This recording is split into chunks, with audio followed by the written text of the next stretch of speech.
Good evening, everyone. My name is Jenny McGee, and I am a mixed media painter. And tonight, I am very excited to share with you a bit about my life and my artwork.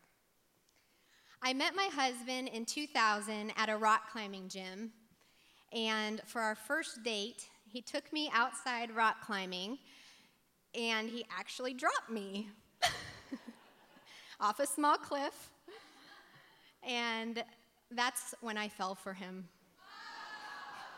Hard. Then I married him, and here's some more details. We set off on our honeymoon, and do you think we went rock climbing? Okay, yeah, we did. We did. We went rock climbing together and climbed a big wall in Yosemite. And the experience of climbing for 2 days up a vertical rock face in the wind and the rain later would serve as a metaphor for our life together. We made it to the top, but it was the process that was important. Small steps, breathe well, David would tell me. Not too long after our big wall adventure together, we received an invitation to visit my best friend in El Salvador.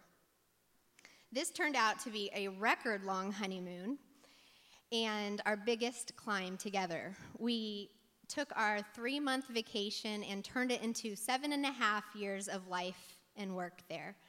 My recycled doors and windows are symbols of the passages and landscapes that shaped me from my experiences there. Each one speaks of second chances and new beginnings. This piece was a commission from Boone Hospital, and it hangs in the new patient tower. Actually, the piece before that was. And it was made on a vintage door from Colombia, and I used clays and mineral pigments and clays, and a stream of consciousness poem was burned on the side. I titled it Old Shelter, New Life.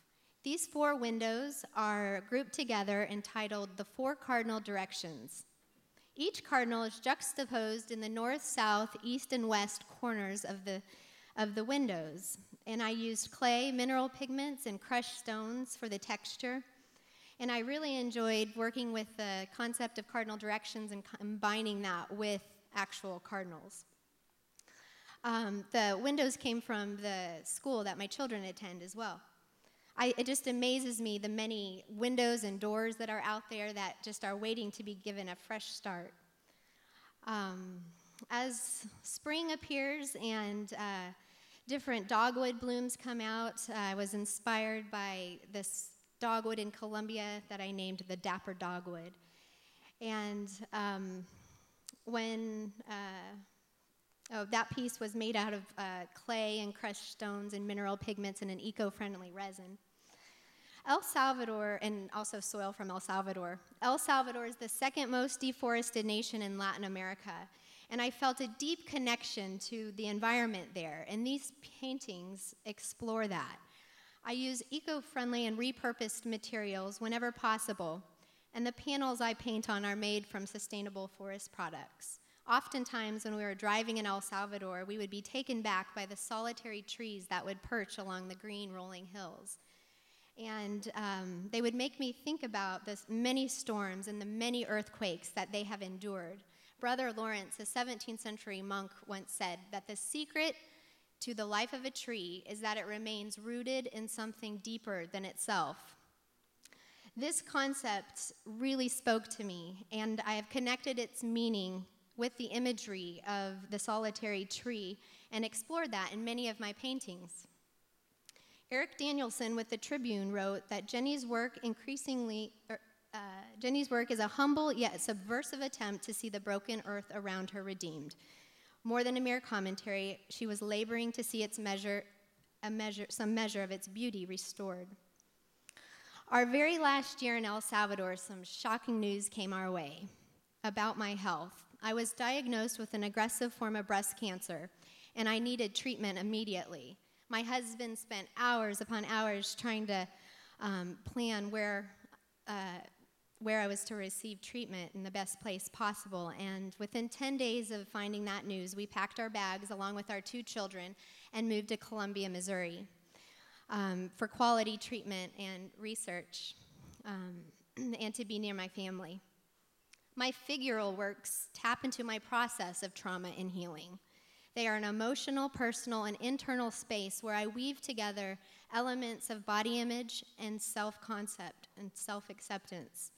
They are made with mixed media, milk paint, and blood. I am giving voice to a once 15-year-old self who battled for self-acceptance and social place, and at the same time trying to faithfully reconstruct a loving God under whose wings I yearn for strength and wholeness. These pieces allow my records of self-criticism and peer pressure to shout out against the social construct of perfect figures and fitting in. And in so doing, they shout out with a bold acceptance of the body and the skin I was given. An older and more mature me also speaks out of these works, one who has lived in and looked back on the blood traumas of breast cancer, a double mastectomy, and multiple childbirths. Blood in these works entail a metaphor for suffering, but also for sacrifice and what it means to be a woman. I reveal some of the deepest secrets of myself in these works. Despair at losing my breasts and hopelessness in a post-mastectomy identity. These pieces are a pathway whose flagstones are faith, hope, and love. In the end, my goal was to create a body of autobiographical figural work that celebrates one of the greatest mysteries of human life and faith, imperfection as perfection, vulnerability as strength, and brokenness as wholeness. My work has been featured in many solo and group exhibits, including New York City's World Trade Art Gallery, French, Spanish, and U.S. embassies in El Salvador, the Columbia Art League, and Perlo Stevens Gallery in Colombia. I work out of my space in Orr Street Studios, and currently I'm preparing to exhibit my latest work in a gallery in New York City this May. Thank you so much for being here tonight, and small steps, breathe well.